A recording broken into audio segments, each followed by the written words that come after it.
नमस्कार। आज हम बाजार दर्शन जैनेन्द्र कुमार जी द्वारा लिखित निबंध को प्रारंभ करने जा रहे हैं। सबसे पहले मैं आपको जैनेन्द्र कुमार जी का जीवन परिचय संक्षेप में देने जा रही हूँ। इनका जन्म 1905 में अलीगढ़ में हुआ। पिता का बचपन में देहांत हो जाने के कारण मामा के यहाँ इनका लालन पालन हुआ और इनकी प्रारंभिक शिक्षा दीक्षा गुरुकुल में हुई। वहाँ से ये उच्च शिक्षा के लिए काशी हिंदू विश्वविद्यालय चले गए, परंतु स्वतंत्रता संग्राम के कारण 1921 में इन्होंने असहयोग आंदोलन के कारण अपनी पढ़ाई बीच में ही छोड़ दी। उसके पश्चात ये स्वतंत्र लेखन करने लगे। 1990 में इनका देहांत हो गया। इन्हें इनकी साहित्यिक सेवाओं के लिए भारत भारती, पद्म भूषण और साहित्य अकादमी पुरस्कारों से सम्मानित किया गया। ये बहुमुखी प्रतिभा के धनी थे। इन्होंने उपन्यास, कहानी संग्रह, निबंध संग्रह पर इनकी अच्छी पकड़ थी। इनके साहित्यिक विशेषताओं में यदि हम इनकी तुलना प्रेमचंद से करें तो उचित होगा, क्योंकि हिंदी साहित्य में प्रेमचंद के पश्चात ये सबसे महत्वपूर्ण कथाकार के रूप में प्रतिष्ठित हुए। इन्होंने अपने उपन्यासों व कहानियों के माध्यम से हिंदी में एक नई मनोवैज्ञानिक कथाधारा का प्रारंभ किया। इनकी जो पहचान है वह एक गंभीर चिंतक के रूप में है। यद्यपि इन्होंने सरल भाषा का प्रयोग किया है, उसके द्वारा इन्होंने समाज, राजनीति, अर्थनीति और दर्शन के जो गंभीर विषय हैं उनको सुलझाने की कोशिश की है। इन्होंने गांधीवादी सिद्धांतों जैसे सत्य, अहिंसा, आत्मसमर्पण आदि को अपनी रचनाओं में मुखरता के साथ प्रस्तुत किया है।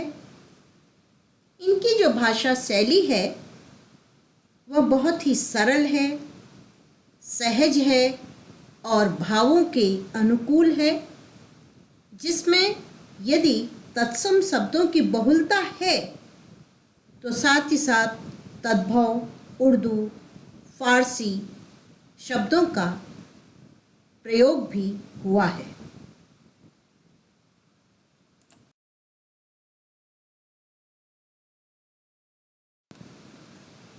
बाजार दर्शन निबंध में एक तरफ गंभीरता है,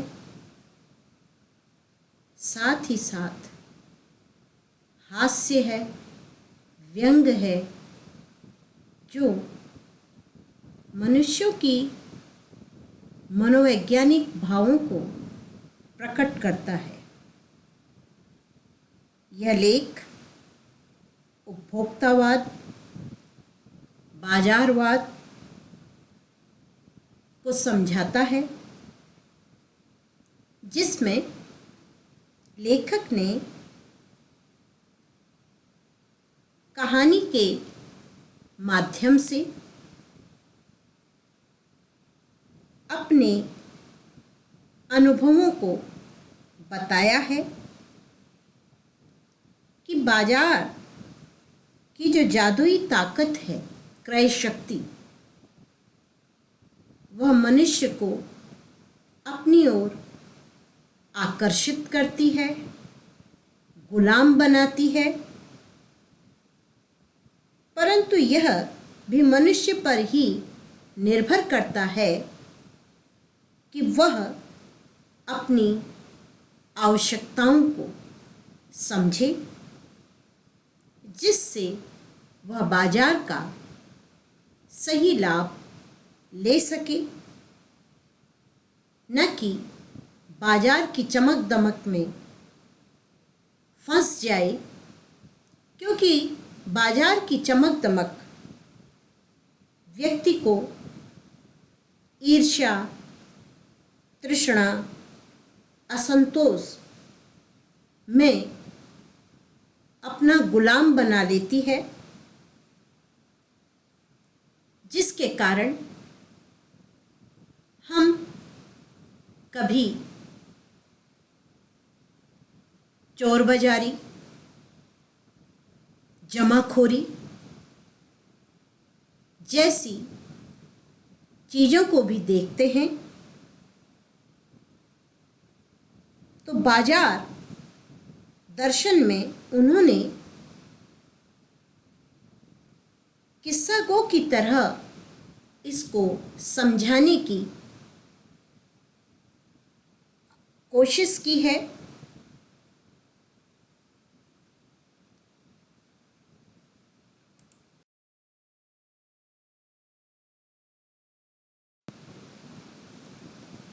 बाजार दर्शन। एक बार की बात कहता हूँ, मित्र बाजार गए तो थे, कोई एक मामूली चीज़ लेने पर लौटे तो एकदम बहुत से बंडल पास थे। मैंने कहा यह क्या? बोले यह जो साथ थी। उनका आशय था कि यह पत्नी की महिमा है। उस महिमा का मैं कायल हूँ। आदिकाल से इस विषय में पति से पत्नी की ही प्रमुखता प्रमाणित है, और यह व्यक्तित्व का प्रश्न नहीं, स्त्रीत्व का प्रश्न है। स्त्री माया न जोड़े तो क्या मैं जोड़ूं? फिर भी सच सच है, और वह यह कि इस बात में पत्नी की ओर ली जाती है।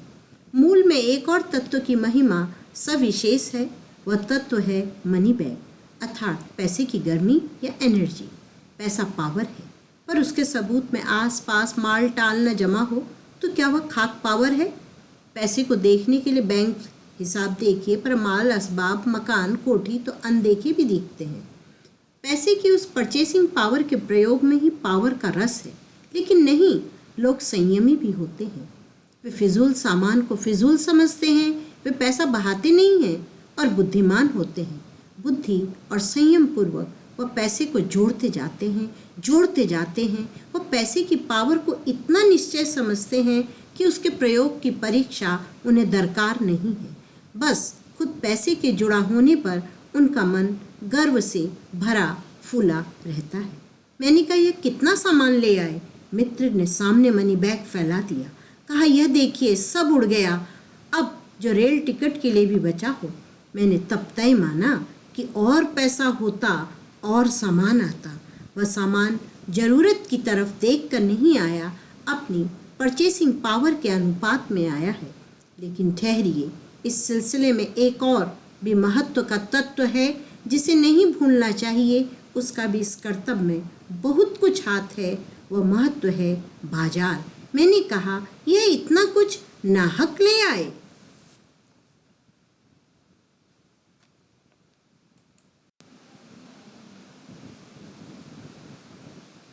आपने देखा कि यहाँ पर लेखक ने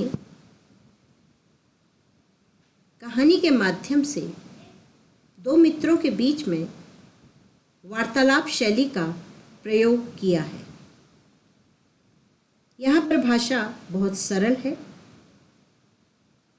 लेखक कहते हैं कि एक बार उनके जो दोस्त थे वो बाजार गए। साधारण सी बात है, हर व्यक्ति बाजार जाता है। गए तो एक साधारण सी चीज़ लेने को, लेकिन जब आए तो उनके पास बहुत सारे बंडल थे। तो लेखक ने पूछा, यह क्या? तो उन्होंने, उनकी पत्नी जो उनके साथ थी, इसका सारा दारोमदार उन पर डाल दिया कि यह इतना सामान लाने का कारण उनकी पत्नी है, क्योंकि पति हमेशा अपनी पत्नी की ओट ले लेते हैं,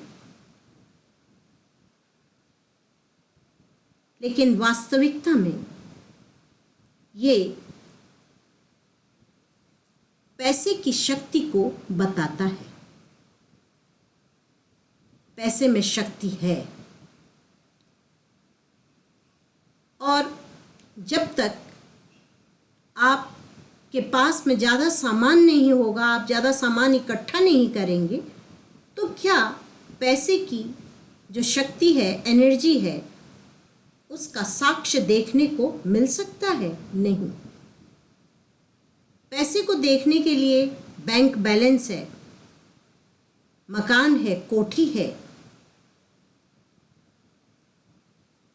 लेकिन यहाँ पर लेखक फिर कहते हैं कि इसमें भी दो तरह के व्यक्ति हैं। एक तो जो अपने पैसे के द्वारा ज़्यादा से ज़्यादा सामान, धन संपत्ति दिखाकर अपनी परचेसिंग पावर को दिखाते हैं। दूसरे ऐसे हैं जो बहुत संयमी हैं, जो खर्च करने को फिजूल खर्ची समझते हैं, और उनको लगता है कि वो बहुत बुद्धिमान हैं, संयमी हैं, और वह अपनी इच्छाओं का ना तो पूरा करते हैं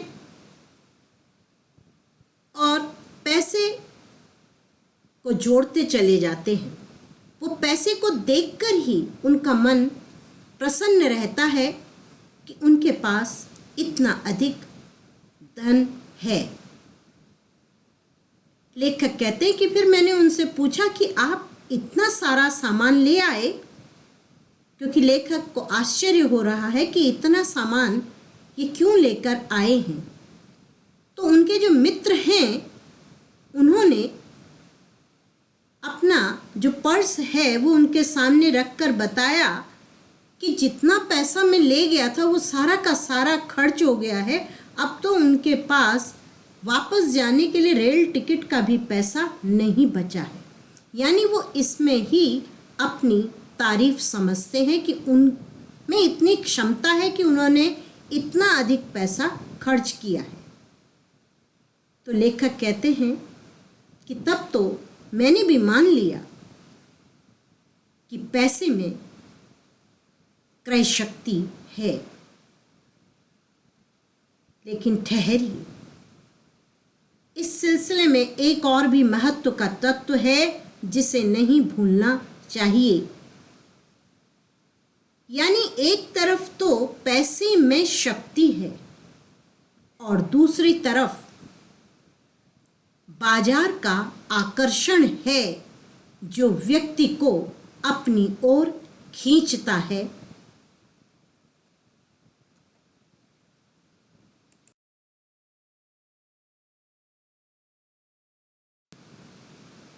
मित्र बोले, कुछ न पूछो, बाजार है कि शैतान का जाल है।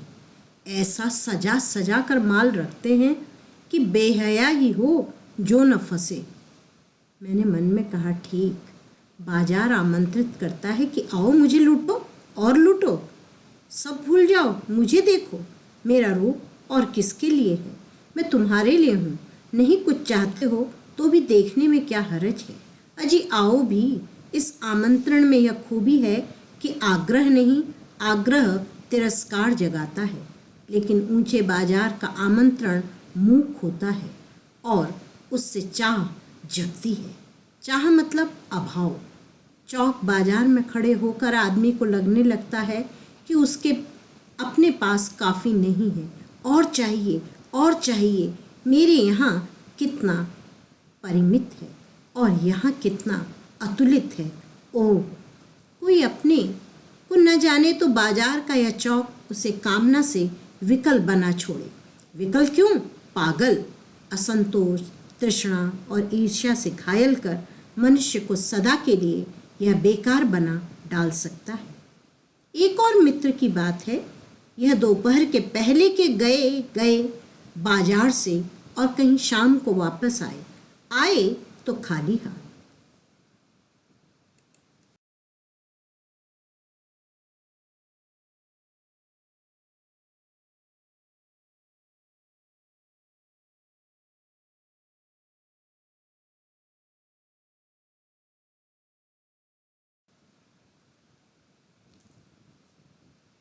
लेखक के मित्र कहते हैं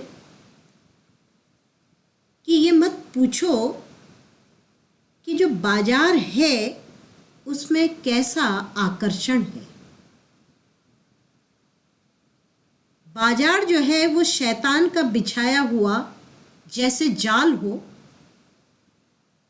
क्योंकि वहाँ पर जो सामान है उसको इतनी सुंदर तरीके से सजा कर रखा जाता है कि जो भी जाने वाला व्यक्ति है वो उसमें अपने आप ही फंस जाता है, यानी सामान को खरीदने के लिए मजबूर हो जाता है। और अगर जो नहीं खरीद पाता तो उसको तो वो बेशर्म समझते हैं। आपने भी देखा होगा कि आज आप बाज़ार में सामान खरीदने के लिए जाते हैं तो वहाँ पर बड़े बड़े अक्षरों में लिखा रहता है सेल, एक के साथ एक शर्ट खरीदिए 2 शर्ट मुफ्त में ले जाइए। तो अब कौन इस जाल में नहीं फंसेगा। फिर लेखक कहते हैं, मैंने मित्र को तो कुछ नहीं कहा पर अपने मन में सोचा ठीक है, बाजार आमंत्रित करता है, कहता है कि आओ मुझे लूटो, यानी सामान खरीदो। भूल जाओ, ये भूल जाओ कि तुम्हारी आवश्यकता क्या है, तुम कितना सामान खरीदने की शक्ति रखते हो, मेरा रूप और किसके लिए है। यानी बाजार ये नहीं कहता कि ये मेरा जो रूप है ये केवल तुम्हारे लिए है। नहीं कुछ चाहते हो तो भी देखने में क्या हर्ज है। आपने देखा होगा कि लोग अपनी बाजार में सामान को बेचने के लिए जो व्यापारी हैं वो आपसे कहते हैं कि आप चाहे खरीदें या ना खरीदें, देख तो लें।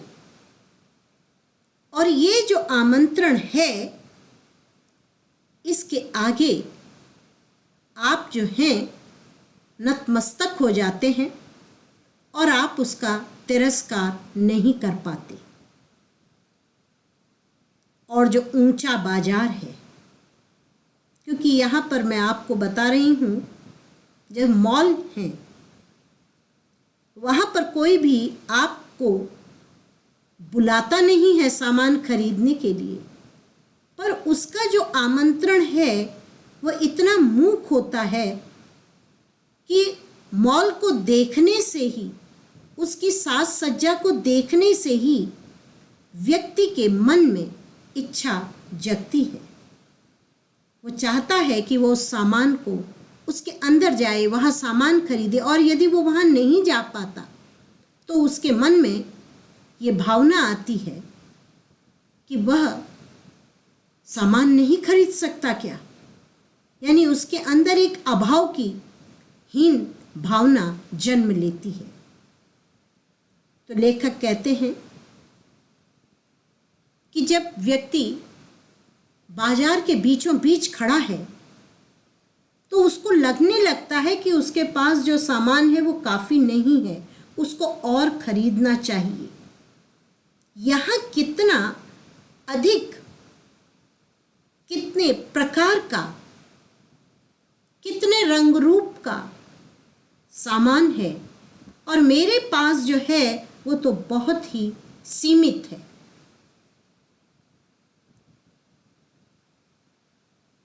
कोई अपने को न जाने तो बाजार का यह चौक उसे कामना से विकल बना छोड़े। अब यहाँ पर लेखक जो अभी तक हास्य और व्यंग के द्वारा बता रहे थे, बहुत ही गंभीरता से बताते हैं कि अगर कोई व्यक्ति अपनी आवश्यकताओं को, अपनी क्रय शक्ति को अगर नहीं जानता और बाजार को देखकर व्याकुल हो जाता है, तो ये जो बाजार का आकर्षण है ये व्यक्ति को पागल बना देगा। चाह और अभाव मनुष्य को पागल कर देती है। उसमें असंतोष, तृष्णा व ईर्ष्या की भावना आ जाती है, जिससे जो व्यक्ति है वह बेकार हो जाता है, यानी वो बाजार के जाल में फंस जाता है। इसको आप ऐसे भी समझ सकते हैं, आपके पास बहुत सारी ड्रेसेस हैं, लेकिन जैसे ही आप देखते हैं कि आपके मित्र के पास नए फैशन की ड्रेस है, तो आपके मन में भी पहली बात तो ये आती है कि आपके पास नहीं है असंतोष, फिर आपके अंदर तृष्णा जन्म लेती है कि मैं भी खरीदूं, और यदि आप नहीं खरीद पाते तो आपके अंदर ईर्ष्या की भावना जन्म लेती है और आप उसके लिए, हो सकता है जो आपको अपनी आवश्यकता पूर्ण करनी थी उसको ना कर वैसी ही ड्रेस खरीदने के लिए मजबूर हो जाएं, जिससे आप अपनी जिस पुस्तक को खरीदना चाहते थे उसको ना खरीद के आपने अपना पैसा गलत जगह लगा दिया। अंत में यहाँ पर लेखक अपने एक दूसरे मित्र का उदाहरण लेते हैं। इस दुनिया में हर तरह के व्यक्ति हैं। ये जो मित्र हैं उनके, ये गए तो दोपहर से भी पहले थे बाजार, और जब बाजार से आए भी कब? शाम को। यानी पूरे दिन भर वो बाजार थे, सामान खरीदने के लिए गए, लेकिन जब आए तो कुछ भी नहीं साथ में लेकर आए।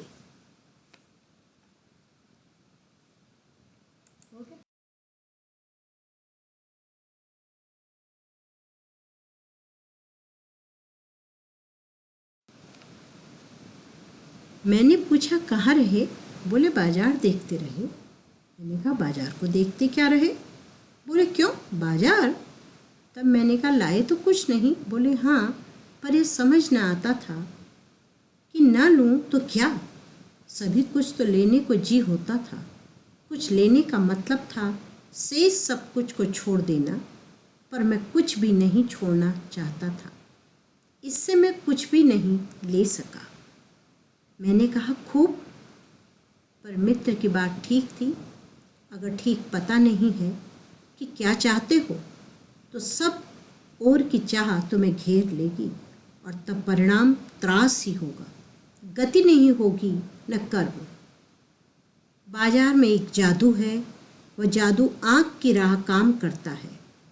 वह रूप का जादू है, पर जैसे चुंबक का जादू लोहे पर ही चलता है, वैसे ही इस जादू की भी मर्यादा है। जेब भरी हो और मन खाली हो, ऐसी हालत में जादू का असर खूब होता है।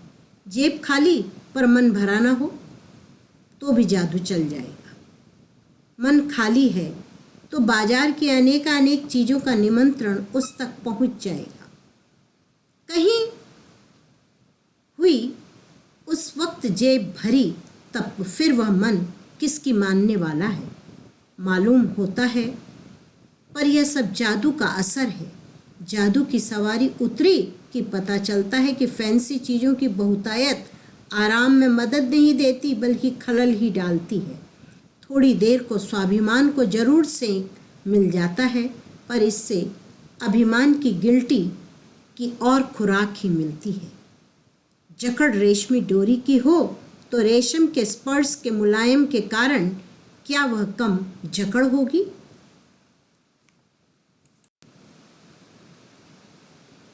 लेखक कहते हैं कि मैंने अपने मित्र से पूछा कि आज आप दोपहर से पहले ही जब बाजार चले गए और शाम को लौट रहे हैं तो कहाँ इतनी देर रहे, क्योंकि वो खाली हाथ थे ना। तो उनके मित्र ने जवाब दिया कि वो बाजार को देखते रहे। तो उन्होंने पूछा, बाजार को क्या देखते रहे? तो उन्होंने जवाब दिया, क्यों बाजार? बाजार का मतलब वहाँ बाजार में जो चीज़ें हैं। इससे साफ पता चलता है कि वो बाजार के आकर्षण में बंध गए थे। तो लेखक अपने आश्चर्य को व्यक्त करते हुए पूछ रहे हैं कि लाए तो कुछ नहीं, आप पूरे दिन भर बाजार को देखते रहे तो सामान तो कुछ नहीं लाए। तो उन्होंने जो जवाब दिया, उन्होंने कहा, उनके मित्र ने, कि समझ ही नहीं आया कि मैं क्या लूं और क्या ना लूं। मतलब वो बाजार में जाके दुविधा की स्थिति में फंस गए कि उनका मन सब सामान लेने को था, इसलिए वो निर्णय लेने की स्थिति में ही नहीं रहे कि उन्हें क्या लेना है और किस सामान को नहीं लेना है। तो उन्होंने कहा कि इससे मैं कुछ भी सामान नहीं ले सका। तो लेखक कहते हैं, मैंने कहा कि ये भी बड़ी खास बात है कि आप कुछ भी नहीं ले पाए, पर मित्र की बात उन्हें ठीक लगी। क्यों लगी मित्र की बात ठीक? कि यदि व्यक्ति को यही पता ना हो कि वो क्या लेना चाहता है, यानी उसे अपनी आवश्यकता ही मालूम नहीं है, तो उसे जो भी कुछ दिखाई देगा उसको हर चीज की अभिलाषा हो जाएगी, और सब तो हम ले नहीं सकते। तो उसका जो परिणाम होता है वो तो बहुत ही भयंकर होगा। क्यों? क्योंकि व्यक्ति में तृष्णा जन्म लेगी, वो तनावग्रस्त हो जाएगा और उसमें उदासी की भावना आ जाएगी, हीनता की भावना आ जाएगी। तो बाजार में लेखक कहते हैं कि एक जादू है। बाजार में जादू है, मतलब बाजार में एक आकर्षण है। जिस तरह से जादू व्यक्ति को अपने में बांध लेता है, ऐसा ही आकर्षण है बाजार में। और ये जो जादू है ये आंख के रास्ते काम करता है। यानी जैसे ही हम किसी सामान को देखते हैं तो हम उसकी ओर खींचे चले जाते हैं।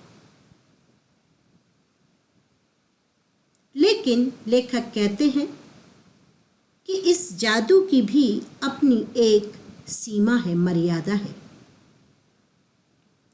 वो सीमा क्या है? जेब भरी हो, यानी आपके पास में खूब परचेसिंग पावर हो, बहुत पैसा हो, पर मन खाली हो। मन खाली होने का मतलब कि आपका मन भरा नहीं है, यानी आपके मन में इच्छाएं हैं, तो ये मन खाली है। तो ऐसी अगर स्थिति है कि आपके पास पैसा है और मन में इच्छा है, तो जो बाजार का जादू है वह आप पर बहुत अधिक प्रभावी हो जाता है। तब ऐसी हालत में आपने देखा कि उनके मित्र जो थे वो खूब सारा सामान लेकर आ गए थे। ये वही हालत है कि जेब भरी है और मन खाली है। इसके आगे वो कहते हैं कि जेब खाली, आपके पास पैसा नहीं है पर मन भरा ना हो, यानी आपके अंदर इच्छा है, तो भी बाजार का जो जादू है हम उसके मोह में बंध जाते हैं। आप इसको इस तरह से समझ सकते हैं कि आपने देखा कि आपका मित्र एक बहुत अच्छा मोबाइल लेकर आया है या बाइक लेकर आया है,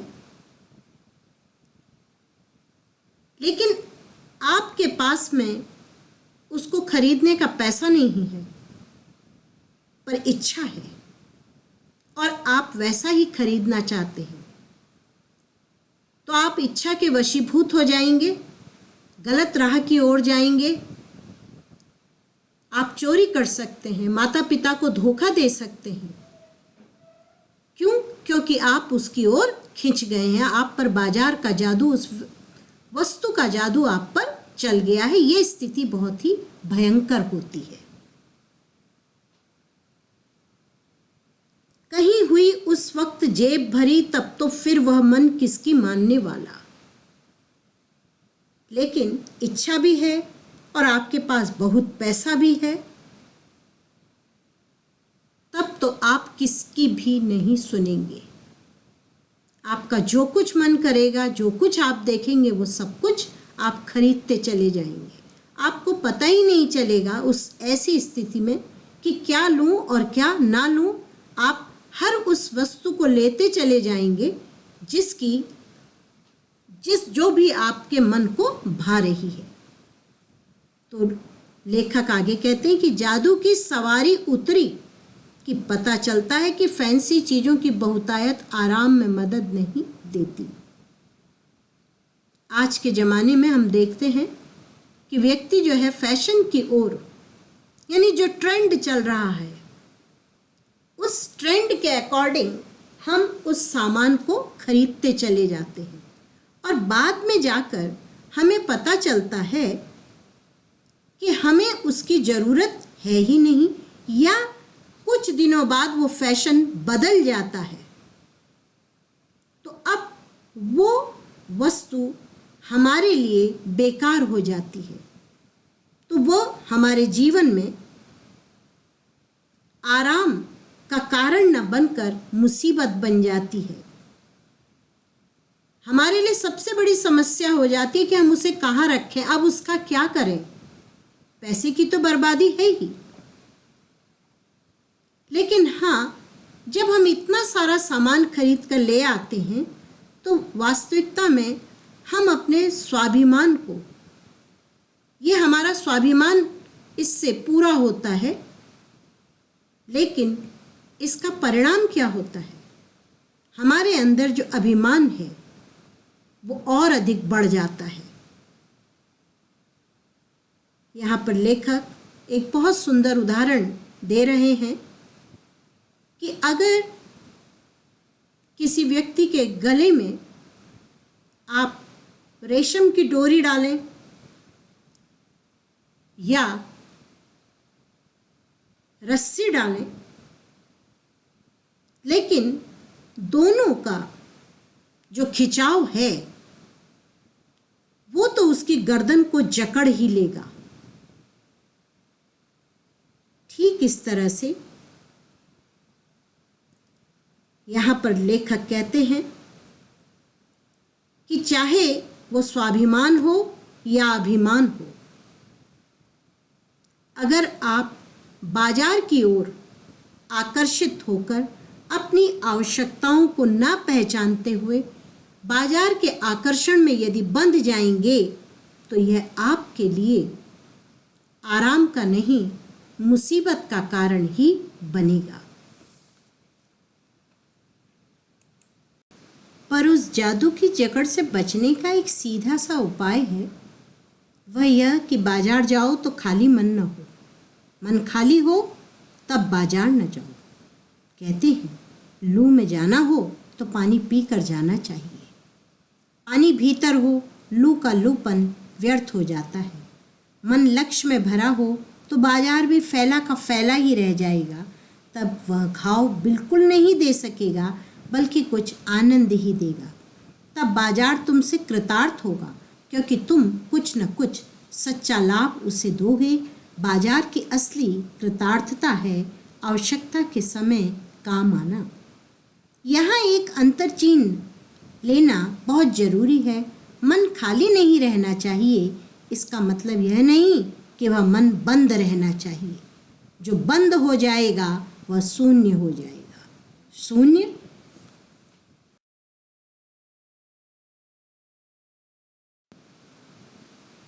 लेखक कहते हैं कि बाजार के जादू का जो आकर्षण है, जकड़ है, उससे भी बचने का एक सीधा सरल उपाय है।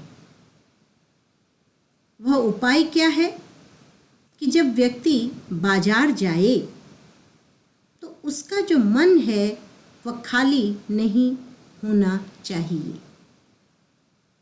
यदि मन खाली है तो ऐसी स्थिति में उसे बाजार नहीं जाना चाहिए। मन खाली होने का यहाँ पर अर्थ क्या है कि उसको अपनी आवश्यकताओं के विषय में मालूम होना चाहिए। इसके लिए वह एक उदाहरण देते हुए कहते हैं कि जब भीषण गर्मी पड़ रही होती है